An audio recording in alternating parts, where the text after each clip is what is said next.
Virginians or Rammer United. So, just by the way, here's a man after walking past here. I'm sure he's doing a bit of talent spotting here today. I'd see the newest man in charge of the hot seat in Cavan. County football, Mr. Dermot McCabe. I'm sure he's here to cheer for Gowna, but also to see what else is on show here. Dermot, you're very, very welcome, and let me take this opportunity on behalf of all of us in Cav Stream here, and indeed in the county, to wish you the very best. I'm sure it's a real privilege to finally get the job of the top job in the county.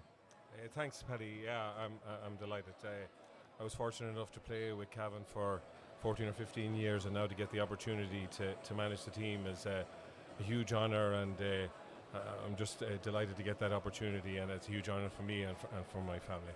And I suppose, this is not the time of year, and it's entirely up to yourself.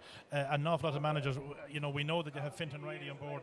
It's probably only fair to give you the chance to say who's going to be where, but maybe you have players that are involved in the championship, club championship, so it's up to yourself if you want to maybe let us know if there's anybody else with you. That's entirely a personal decision. Yeah, no, I would probably be a favour of sort of trying to keep my backroom team quite small and quite tight. I have Dermot Scullion, who has worked with me this year as my lead coach. Fintan will be involved as selector, and Fintan Riley and the goalkeeping coach. Brian McDonald, who's part here, would be involved in the performance analysis. And then I have my medical, my S&C, and that is much of the makeup of my backroom team. I would be very much in favour in keeping a very tight backroom team and quite a small squad. I want them to be very competitive and everyone to have the feeling that they have an opportunity to tog out on the Sunday and to take part. So we won't need a second bus for the Dermot McCabe roadshow? No, it won't be the plan to do that. If the need arises and if the requirement's there, of course we have coordination, etc. in place. But if the need arises and we feel it is, we will add to that. But at the moment, that's where we're at. And with regard to, I suppose, no doubt you've been at several championship games, and I've seen Fintan here, and of course not every game has been played in Kingspan Breffni, but I'm no doubt you've had people that you would trust absolutely and totally, as you would have to watching out for players. Yeah, between myself and colleagues, we've covered pretty much every game. We've got to a lot of games here and seen a lot of talent and a lot of good quality football, and it's been highlighted here today. Like, we're going to have two tremendously close games here today. I don't think anyone could really call between either games, and I think there's huge quality. I suppose I've been overwhelmed, Paddy, with the good wishes and the expressions that I've got over this last couple of weeks. And I suppose a little caveat that I probably don't like and I don't believe is that some people say to me, good luck and you need it all. Of course you need that little bit of luck, but from the players and the talent that I see in these players, I think we're well able to compete with anyone. I'm very confident of that, and I'm very confident that we'll be a very driven team to try and do our best in order to provide the best platform possible for the players to perform. I remember a number of years ago, a former manager was asked, on some of the media, and in fairness, I understood exactly his point. He was asked how many selectors, and he said on a bad day 6,000. Do you feel maybe, I know that I've felt it having lived outside the country for a while, but sometimes we're very much a county that looks at the glass half full, or half empty rather than half full, where we tend to be negative and maybe not give enough players to mature and to breathe. Yeah, I suppose that's probably maybe the nature of Cavan people, and I suppose I never approached it like that myself. I know that there's a thought process of who I am and what type of person I am, but anyone that sort of gets to know me or gets to work with me would know that I do what I best can for the players. I perform a platform, I give them sort of coaching knowledge, we try and put procedures in place that they can be comfortable playing in front of 5,000 or 10,000. That's when people get to know me. There seems to be a narrative out there at times, Paddy, and I don't know where that sort of comes from, that I'm this, that or the other, and I've yet anyone tell me that when they get to know me that I am that type of person. Yeah, so if you want to know me, come and live with me. But you have enough people living with you in the house. But I know what you're saying. People will have that negative narrative without ever having spoke to you. Yeah, possibly. But if we were to worry about that, I suppose I had that as a player. There's demands on your shoulders as a player, and if you're considered to be one of the stronger players, you have to perform, and every player knows that. And I suppose I would be demanding on how we set up. I would be demanding that we have perfect standards. I would be demanding that our calendar is laid out and exact and all that type of stuff. But that's just natural. That's the norm of what it is. We can't have a player not knowing what they're doing or what their schedule is in a week's time or 10 weeks' time. So every player will be getting an 8 to 10 week schedule. As I say, I'm confident in the team that I've put together, from medical, from nutritional, from performance analysis and from coaching, that we'll be able to work with the players, and hopefully I'm fairly confident they'll want to work with us.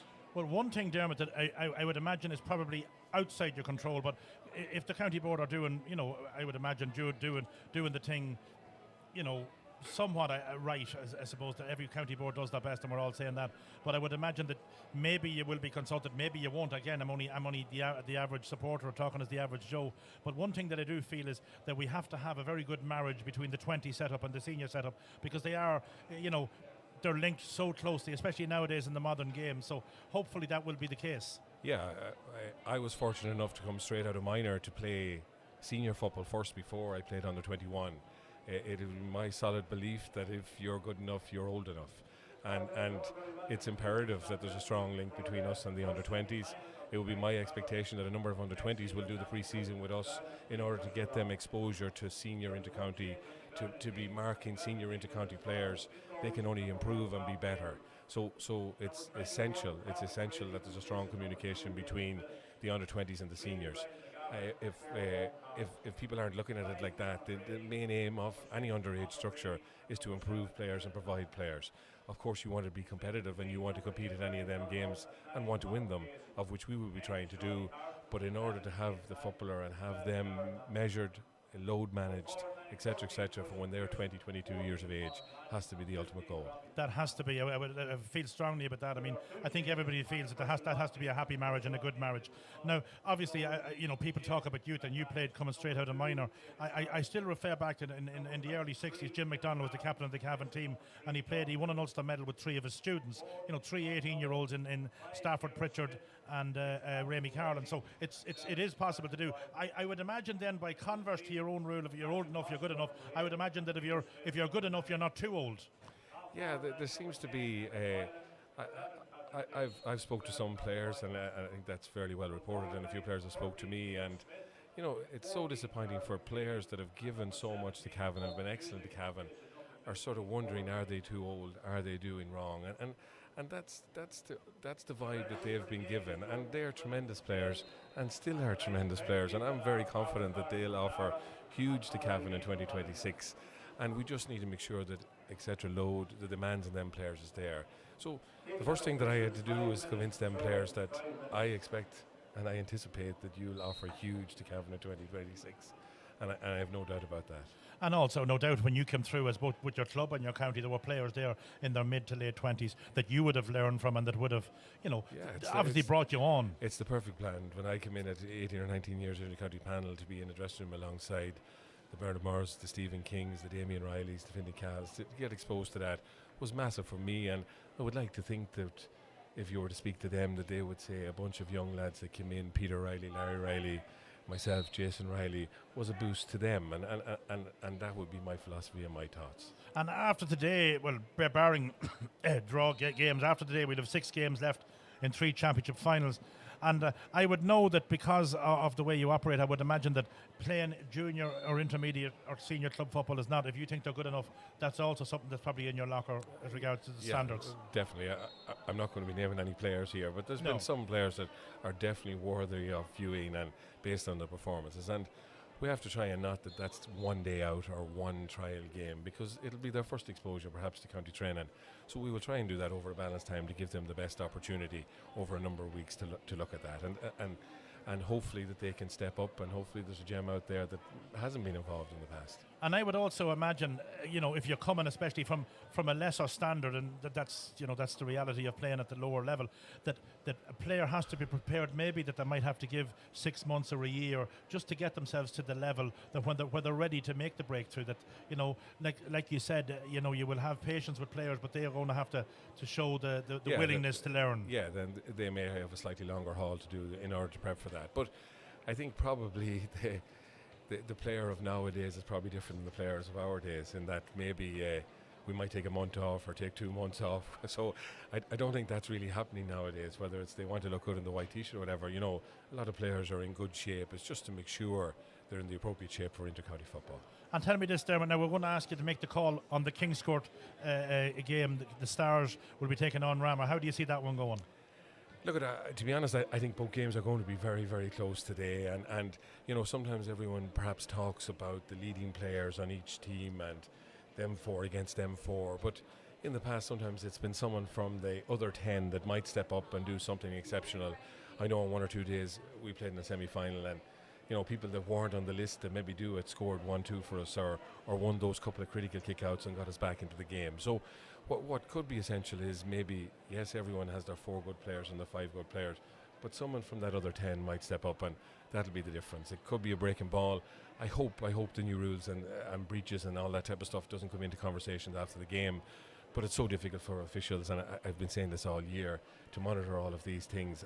I just hope that's not the discussion after the game, and I hope everything goes well for Joe today and for John in the second half, or second game. Yeah, and I look at, as I say, I appreciate you coming in to have a word with us, and I think it is. Now, John Cook, I'm told, is out. John Cook, I think, might have been in hospital earlier. That is a loss. Cormac Brady is in, I know, for Gowna, and I think maybe there's another player in for Christian Law. Maybe it's in the forwards. So, look, it's all there. I really appreciate, Dermot, you coming in to have a word with us. I know you. Two things, Paddy, I'd just like to say is that I've dealt a good bit here with the Cavan guys, and Andy McAvoy is the caretaker and the groundskeeper, and the amount of work that he has done and the amount of work he's done for prep for us in the polo grounds and all the grounds people, I really appreciate it. The county board and the clubs of Cavan make the decision to open up the pitch, and that's a decision where youngsters get in and play. We're camogies. I was at the Gowna game yesterday, and there was a great day for the ladies footballers. So when there is downpours and torrential rain, there is the possibility the pitch can close, and I didn't think that should be looked at as in a negative manner. Everyone's doing their best to try and have things in place, and the pitch looks perfectly in great condition. And I think just great credit, because sometimes they've got a little bit of hardship over this last week or two. I'd like to thank Andy and his full team. Secondly, we're trying to see all the games and trying to see here. I'd like to thank yourself and Jody for the coverage you've done of the games. It's been great for us to be able to go out to other grounds and then to get to see this. The work that you do to find out maybe the townland they're from, who they're related to, a little bit of background maybe in Australia, this is a credit, because it takes a lot of work to do that, and you get that prep during the week. And I know you firsthand the work you do. So I really appreciate that, and everyone isn't always showing their gratitude, and I thank you very much. Thank you very much, and again, Dermot, thank you very much. Well, I'm sorry for catching in the hop there as you walk past, but look, I really appreciate it, and again, the best of luck from all here at Cavs in the county. I really appreciate it, and thanks, onwards and upwards. Thank you. Thanks very much. Now, back to the